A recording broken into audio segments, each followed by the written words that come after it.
Hello everyone, this is Dr. Jyoti Acharya, Department of Business Administration, MLB Government College, Bhilwara. Today we will discuss about promotion of venture, उपक्रम का प्रवर्तन।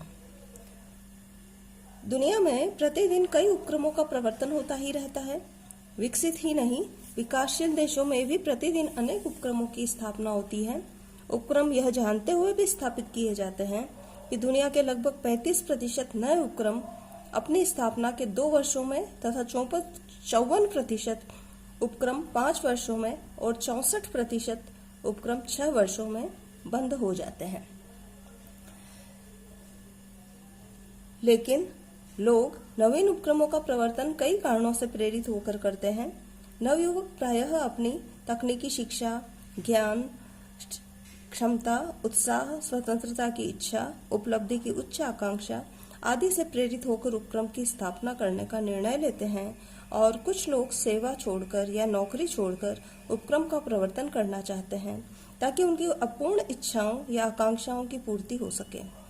कुछ लोग सरकारी एवं निजी क्षेत्र के उपक्रमों की आकार घटाने की नीतियों के कारण नौकरी से बाहर होकर अपने लिए उपक्रम की स्थापना करना चाहते हैं। उपक्रम की स्थापना के पीछे प्रेरणा कोई भी हो सकती है, किंतु उद्यमी को सदैव इस बात को भूलना नहीं चाहिए कि नया उपक्रम स्थापित करना एक आसान कार्य नहीं है। इसमें अनेक प्रकार के त्याग और बलिदान करने होते हैं। अतः उपक्रम के प्रवर्तन या स्थापना के निर्णय से पूर्व उपक्रम उद्यमियों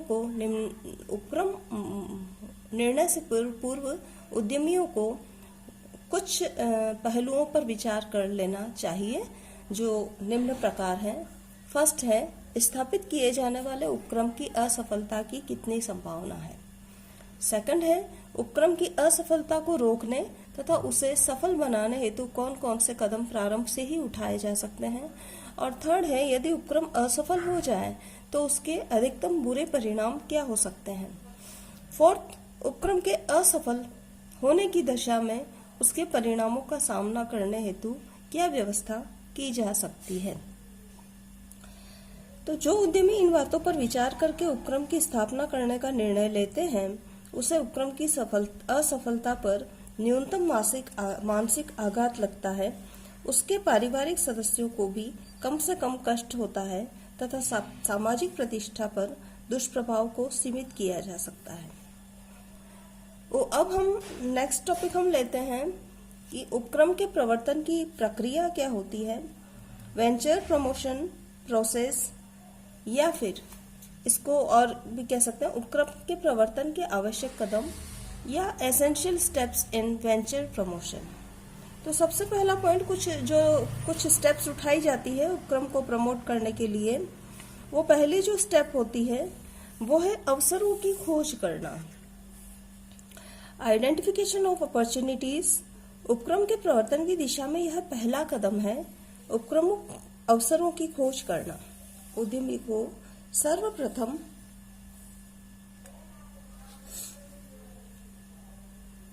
यह खोजना होता है कि वे कौन कौन से अवसर हैं या नवाचार के अवसर हैं जिनका लाभ उठाने के लिए उपक्रम की स्थापना की जा सकती है।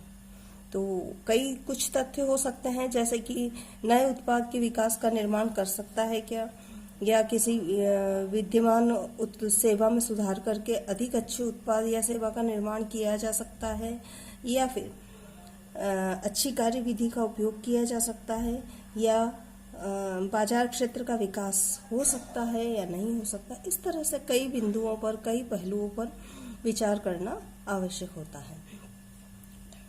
और अवसरों के जो सोर्सेस होते हैं वो होते हैं समस्याएं, जैसे कई तरह की प्रॉब्लम्स होती हैं।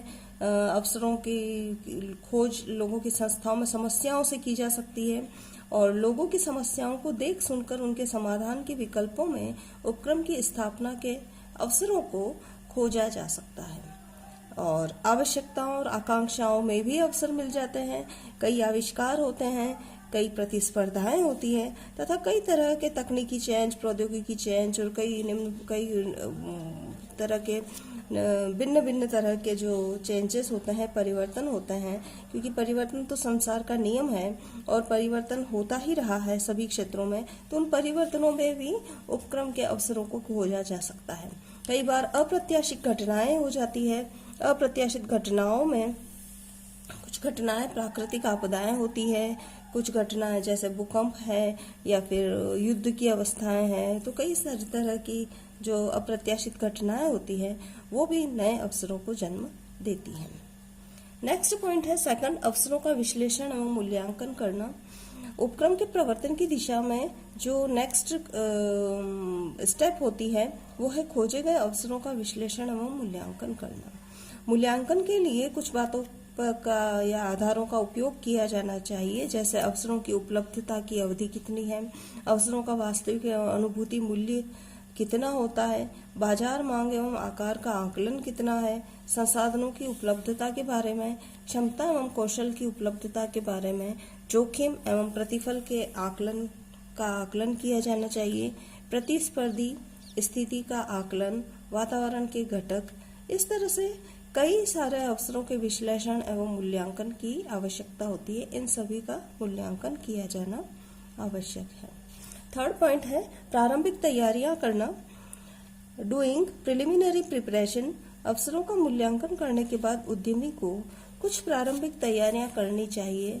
वो प्रारंभिक तैयारियों में कई चीजें आ जाती है, जैसे उद्देश्यों तथा कार्यक्षेत्र का निर्धारण करना, किसी उत्पाद या सेवा का चयन करना, उपक्रम के आकार का निर्धारण करना, स्वामित्व के प्रारूप का चयन करना, स्थान का निर्धारण, प्रारंभिक अनुबंध करना।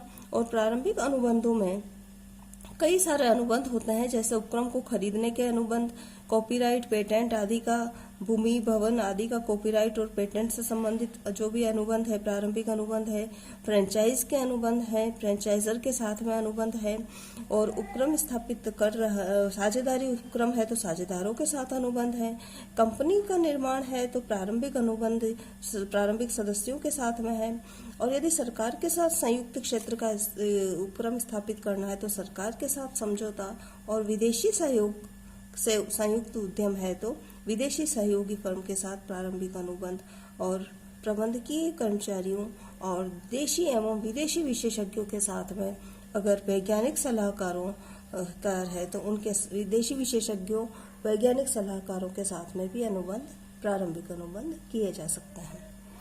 नेक्स्ट पॉइंट आता है व्यावसायिक योजना का निर्माण करना, फॉर्मुलेटिंग बिजनेस प्लान। उपक्रम की स्थापना की दिशा में अगला कदम है उपक्रम की व्यावसायिक योजना का निर्माण करना। व्यावसायिक योजना का निर्माण एक लिखित प्रलेख के रूप में किया जाता है, अतः व्यावसायिक योजना एक लिखित औपचारिक प्रलेख है जिसमें उद्यमी के सपने तथा उस सपने को साकार करने हेतु आवश्यक क्रियाओं, प्रक्रियाओं, व्यूह रचनाओं आदि का उल्लेख किया जाता है।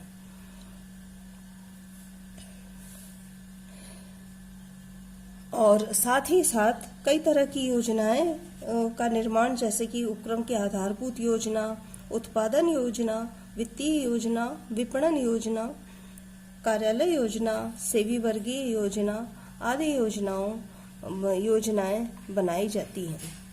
नेक्स्ट है उपक्रम संरचना का निर्माण करना।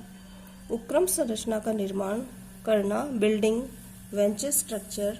उपक्रम की व्यावसायिक योजना के अनुरूप ही उपक्रम की संरचना के निर्माण हेतु कदम उठाए जाते हैं, और वो कदम कौन कौन से हो सकते हैं। औपचारिकताओं को पूरा करना।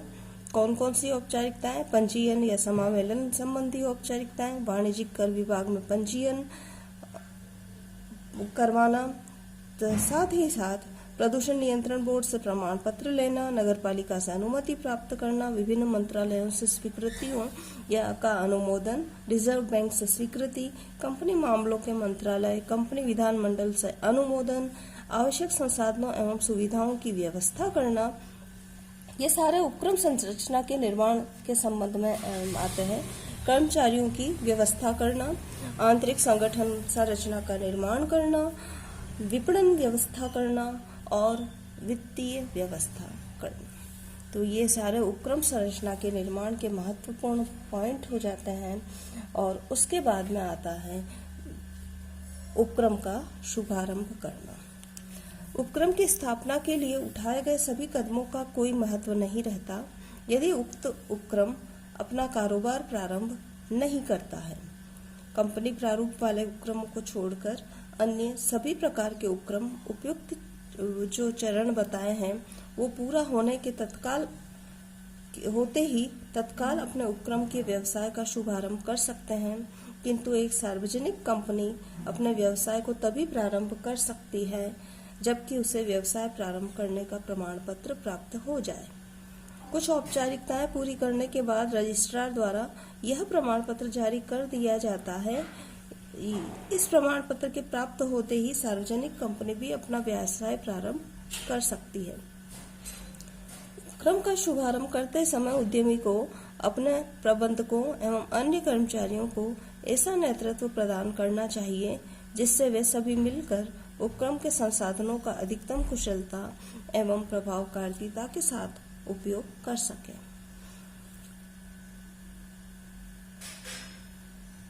इस प्रकार प्रत्येक उद्यमी की परिस्थिति के अनुसार ही उपक्रम की क्षमता का उपयोग बढ़ाते हुए धीरे धीरे संपूर्ण क्षमता तक पहुंचना चाहिए।